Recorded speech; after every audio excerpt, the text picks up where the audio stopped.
arrêté cette action depuis longtemps et que finalement, vendant pendant des années son gaz à l'Europe, ça lui a permis de mettre de l'argent de côté. Donc les sanctions, finalement, il se dit que Vladimir les craint pas trop, mais oui, parce qu'il a une caisse noire bien remplie, finalement. Alors, vous dites prémédité, on apprend même ce matin que la vidéo dans laquelle Vladimir Poutine annonce cette opération avait été enregistrée bien avant. Donc vous voyez qu'il n'improvise strictement rien. Elisabeth, bonjour. Vous êtes à Marseille, je vois dans le 16e arrondissement, c'est ça Oui, c'est cela, oui. Vous êtes réveillé ce matin en apprenant cette nouvelle. Qu'est-ce qui vous est venu tout de suite à l'esprit ? Ça fait un petit moment déjà que j'y pense.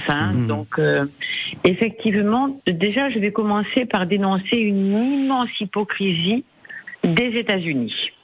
Pourquoi hypocrite ? Pourquoi les Américains seraient-ils hypocrites ? Ils sont très hypocrites, les États-Unis, parce qu'ils ont fait en sorte d'attiser tout ça dans l'espoir, et pas que l'espoir, parce qu'ils le font déjà, de vendre leur gaz de schiste. Mais attendez, Elisabeth, les Américains, depuis plusieurs semaines, ils disent la Russie va envahir l'Ukraine. Et tout le monde ne le croyait pas. Et finalement, le scénario... déjà, mais ils ont des espions, les Américains. Mais bien sûr qu'ils sont bien renseignés, mais vous voyez quand même... On a peut-être, nous, pas réagi assez vite aussi, non ? Nous, on a été très crédules, oui. Moi, je pense que l'Europe est très, très pacifiste.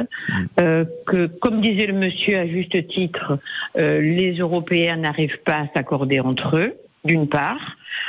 Et on l'a vu pendant le Covid déjà. Donc, et que fait Poutine, c'est vrai que c'est un calculateur, il avait déjà prévu depuis fort longtemps. Il a la force pour lui, puisqu'il a c'est quand même le premier exportateur de blé. Donc nous, si on lui coupe, on fait des sanctions. Mais quelles sanctions va-t-on faire ? Soyons réalistes.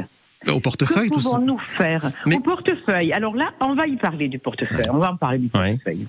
Le portefeuille, on va faire quoi ? On veut sanctionner les oligarques russes. Mais vous imaginez bien que cette opération étant préparée depuis fort longtemps, les groupes style Wagner, ils ont pris leur disposition. L'armée fantôme ont pris leur disposition. Ils ont des holdings qui sont... ils ont même des mercenaires en Syrie, au Soudan, en Centrafrique, au Mali, au Mozambique, au Burkina Faso. Ils pillent l'Afrique.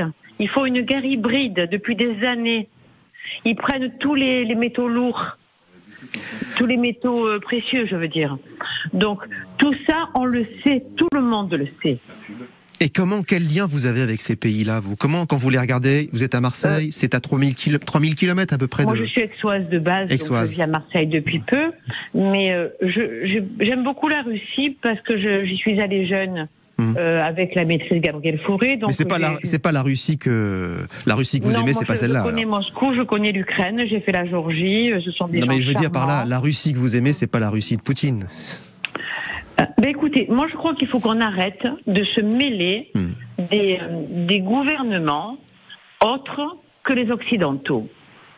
Les Russes ne sont pas très malheureux, il faut pas exagérer. C'est comme quand on parle des Chinois, on compare la démocratie française, voire européenne, avec la façon de vivre des autres pays. Il est vrai quand même que l'Ukraine a beaucoup de points communs avec nous, c'est vrai.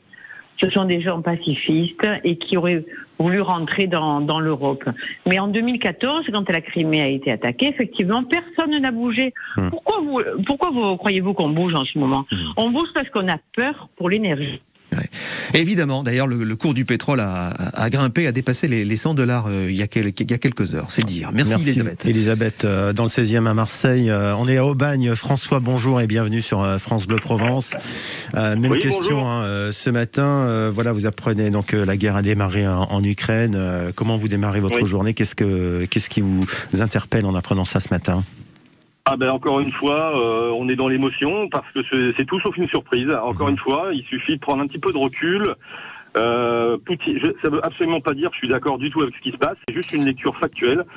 Poutine a déjà envoyé 2 signaux qui sont la Crimée et le Donbass. On veut pas comprendre, on feint de ne pas comprendre son message qui est, alors ça veut pas dire que je suis d'accord, encore une fois, je suis pas du tout d'accord, mais qui est pour lui en tout cas protéger la Russie d'une installation d'armes nucléaires en Ukraine. Voilà, c'est toujours des messages, c'est missiles hypersoniques, c'est machin, tout ce qu'on veut. Voilà, c'est le message qu'il envoie. On veut pas en tenir compte. Eh bien voilà, on joue pas. Les Russes, quand on les connaît un peu, eh bien voilà, on fait attention. Ça c'est le premier point. Donc voilà, on n'a pas cru. Ben voilà, il le fait. Donc on va prendre un petit peu de recul. La guerre, effectivement, elle est là depuis plusieurs années. Bon, il faut chercher peut-être un peu ailleurs. Moi, dans cette histoire, évidemment, je pense d'abord à la population ukrainienne qui, j'espère, ne sera pas tapée. Malheureusement, ce qui risque d'être tapé, c'est quand on voit un peu ce qui se passe, les premières informations, c'est des installations probablement stratégiques. Et malheureusement, les soldats ukrainiens, eux, vont probablement souffrir. Et puis voilà, je pense que dans cette histoire, les gens qui... si je peux utiliser un terme qui est peut-être pas adapté, mais le cocu d'histoire, ça risque quand même d'être les Ukrainiens dans cette histoire-là, je pense. Très certainement. C'est le premier message. Ouais. Et le deuxième message, moi je prends arrêter de dire, je pense, si je peux me permettre, non, la guerre en Europe, non, l'armée russe n'est pas à la frontière alsacienne, et l'armée russe, en l'état pour l'instant, ne sera pas à la frontière avec l'Alsace. Il faut arrêter de dire ça. Arrêtez de faire peur aux gens. Je pense que la Russie, pour l'instant, n'a pas cette volonté. Et n'a pas les moyens. L'armée russe n'a pas les moyens de venir. Bien sûr, bien sûr. Arrêtez non, mais François, attendez, François, quand on dit qu'on est en Europe dans cette histoire-là, on n'est pas loin. L'Ukraine, si on se souvient des cours de géographie, l'Ukraine est en Europe. L'Europe va jusqu'à l'Oural, officiellement, sur le territoire. C'était ça quand on veut dire ça. Il s'agit absolument pas de faire peur, juste de dire où on est. On n'est pas à l'autre bout du monde, d'accord. Merci François. Merci à vous. Alors, attendez, j'ai juste un dernier message, monsieur. Allez-y, parce que la foi arrive. Oui, on vous écoute. Dernier petit message. Ce qui se passe en ce moment est aussi un message que doivent bien entendre les Français. La France est un pays qui tient la route, dans lequel il faut plutôt tous tirer la corde dans le même sens. Elle a une armée protectrice.